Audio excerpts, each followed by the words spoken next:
नमस्कार, DD news में आपका स्वागत है। मैं हूं रमा त्यागी। शुरुआत कर लेते हैं बुलेटिन की हेडलाइंस के साथ।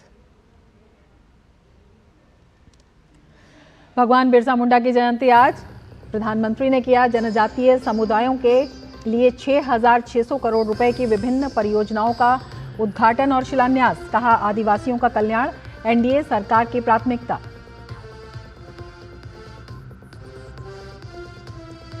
प्रेरणा स्थल पर राष्ट्रपति, उपराष्ट्रपति और लोकसभा अध्यक्ष ने धरती आबा को किया नमन। अमित शाह ने दिल्ली में किया भगवान बिरसा मुंडा की प्रतिमा का अनावरण।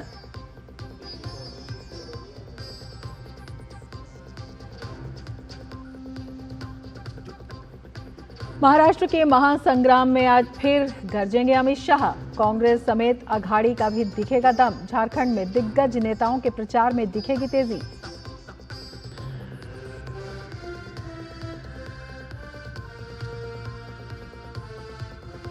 खतरनाक स्तर पर दिल्ली में प्रदूषण। AQI आज भी 400 के पार। दिल्ली एनसीआर में वेब 3 लागू। निर्माण कार्यों पर रोक। प्राइमरी स्कूलों में ऑनलाइन क्लास।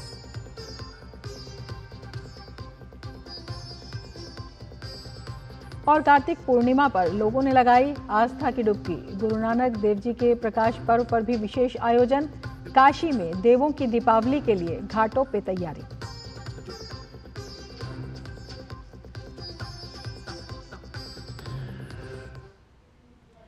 और अब विस्तार से समाचार। प्रधानमंत्री नरेंद्र मोदी ने आज जनजातीय गौरव दिवस पर आयोजित कार्यक्रम में हिस्सा लिया। उन्होंने बिहार के जमुई में 6,600 करोड़ रुपए की विभिन्न परियोजनाओं का उद्घाटन और शिलान्यास किया।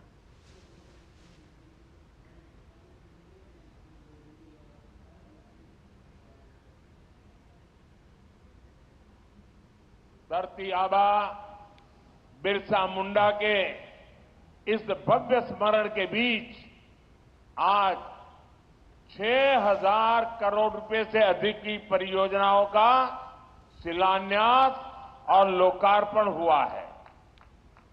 इनमें मेरे आदिवासी भाई बहनों के लिए करीब 1.5 लाख पक्के घरों के स्वीकृति पत्र है।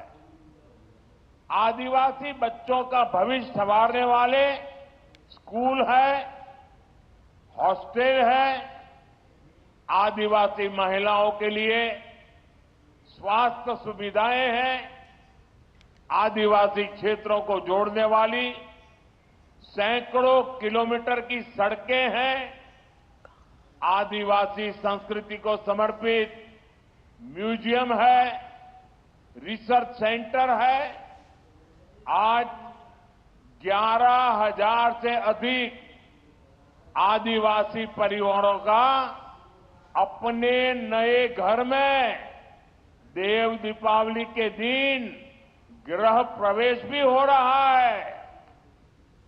प्रधानमंत्री नरेंद्र मोदी ने भगवान बिरसा मुंडा की 150वीं जयंती वर्ष समारोह की शुरुआत और जनजातीय गौरव दिवस पर एक स्मारक सिक्के और डाक टिकट का अनावरण किया। पीएम ने अपने संबोधन में कहा कि आदिवासी जिलों में बिरसा मुंडा जनजातीय गौरव उपवन बनाए जाएंगे, जिसमें 500 से 1,000 तक वृक्ष लगाए जाएंगे।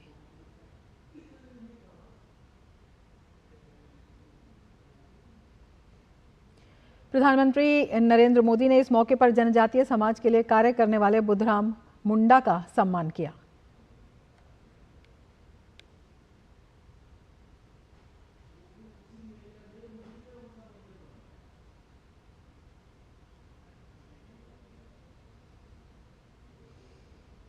और प्रधानमंत्री नरेंद्र मोदी ने इस मौके पर जनजातीय समाज के लिए कार्य करने वाले बुद्धराम मुंडा का सम्मान किया। प्रधानमंत्री नरेंद्र मोदी जब कार्यक्रम स्थल पर पहुंचे तो उनका जनजातीय समाज के लोगों ने गर्मजोशी के साथ स्वागत किया। इस दौरान जनजातीय संस्कृति की झलक भी देखने को मिली।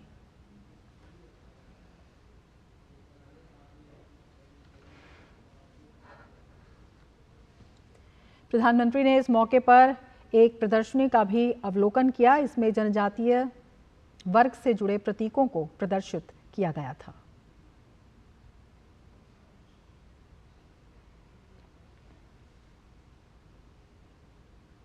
और सीधे आपको हिंगोली ले चलते हैं, जहां पर केंद्रीय गृह मंत्री अमित शाह एक जनसभा को संबोधित कर रहे हैं।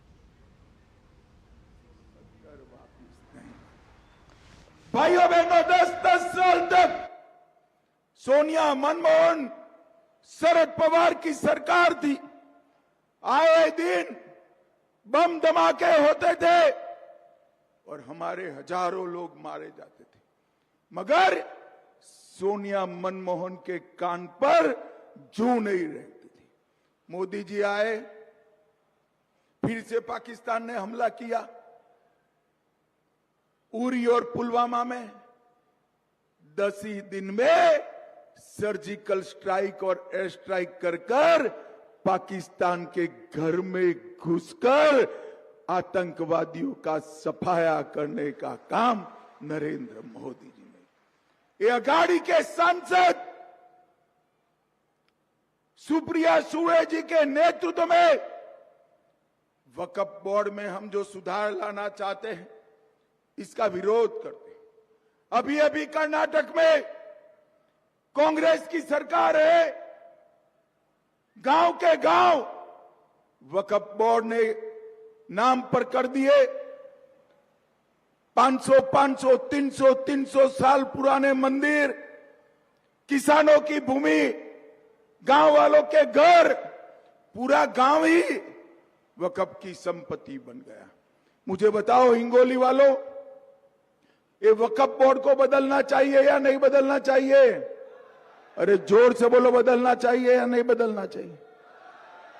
ये कांग्रेस वाले विरोध करते हैं। मैं कहकर जाता हूं, शरद पवार एंड कंपनी जितना भी विरोध करे, हम वक्फ के कानून को बदल कर रहेंगे। भाइयों बहनों, ये हिंगोली विधानसभा में कितना काम हुआ है, इसकी डिटेल मैंने मंगाई, हमारे तानाजी ने मुझे भेजी। अब मैं सोच में पड़ गया कि सभा में बताऊं या न बताऊं, क्योंकि ये डिटेल मैंने बता दी और मेरे मत क्षेत्र में बात पहुंची तो मेरे यहां भी इतना सारा काम नहीं हुआ है जितना हमारे तानाजी ने किया है। लगभग 5,000 करोड़ रुपया एक विधानसभा में खर्चने का काम किया। 300 करोड़ से ग्रामीण सड़कों को कंक्रीट का बनाया। शहर के लिए 70 करोड़ से ड्रेनेज बनाए और 84 करोड़ से घर घर में नल से जल बनाया। महान छत्रपति की प्रतिमा बनाई, भगवान बाबा उद्यान बनाया और गोपीनाथ मुंडे शेतकरी भवन भी बनाने का काम हमारे विधायक महोदय ने किया है। इसके साथ साथ केंद्र सरकार से 3300 करोड़ का नेशनल हाईवे 361 पर लोहा, वारंगा, फाटा खंड 90% काम पूरा। 2400 करोड़ का 161 नेशनल हाईवे पर अकोला, मेदासी, वासिम, पांगरे, वारंगा, फाटा खंड 4 लेन का काम पूरा। 1500 करोड़ किसान संपदा योजना से पैनगंगा प्रोजेक्ट 740 करोड़। पोता पीपल गांव फूटे लिफ्ट सिंचाई योजना 400 करोड़। 100 विद्यार्थियों की क्षमता वाली मेडिकल कॉलेज हिंगोली में बनाने का काम किया और 215 करोड़ से 8 मिलियन क्यूबिक वाटर स्टोरेज का काम। इसके अलावा और अब आगे बढ़ते हैं खबरों में। झारखंड में घुसपैठियों को लेकर प्रदेश कांग्रेस के प्रभारी गुलाम अहमद मीर के एक बयान ने विवाद खड़ा कर दिया है। मीर ने एक चुनावी सभा को संबोधित करते हुए कहा कि इस बार हमारी सरकार बनते ही 1 दिसंबर से सभी लोगों को 450 रुपए में गैस का सिलेंडर दिया जाएगा। सिलेंडर देने में ना हिंदू देखा जाएगा, ना मुसलमान देखा जाएगा और ना ही घुसपैठिया। मीर के इस बयान को लेकर भारतीय जनता पार्टी के नेताओं ने कांग्रेस पर हमला बोला है। केंद्रीय मंत्री और झारखंड भाजपा के चुनाव प्रभारी शिवराज सिंह चौहान ने कांग्रेस पर निशाना साधते हुए कहा कि जेएमएम कांग्रेस वाले असल में घुसपैठियों के संरक्षक हैं। कांग्रेस की नेता सोनिया गांधी, राहुल गांधी और खड़गे जी से जवाब चाहता हूं। जवाब दें सोनिया जी, क्या वो अपने नेता गुलाम अहमद मीर से सहमत है कि 450 रुपया में घुसपैठियों को गैस सिलेंडर देंगे? क्या कांग्रेस और इंडी गठबंधन ने बोर्ड के बदले अवैध घुसपैठियों के साथ कोई सौदेबाजी की है? जेएमएम जवाब दे, कांग्रेस जवाब दे। मैं जवाब चाहता हूं, झारखंड की जनता जवाब चाहती है। झारखंड विधानसभा चुनाव में बांग्लादेशी घुसपैठियों का मुद्दा सुर्खियों में रहा। मुख्यमंत्री हेमंत सोरेन के विधानसभा क्षेत्र बरहट में भी घुसपैठियों को शरण देने की बात सामने आई है। खेतों में जगह जगह पर बने घर अब जमाई टोला का आकार ले चुके हैं, जिससे स्थानीय मूल निवासियों और आदिवासियों की हकमारी हो रही है। बरहेट विधानसभा क्षेत्र के इसी जमाई टोला की पड़ताल की डीडी न्यूज संवाददाता राजेश राज ने, जिसमें आदिवासियों का दर्द भी छलक कर सामने आया।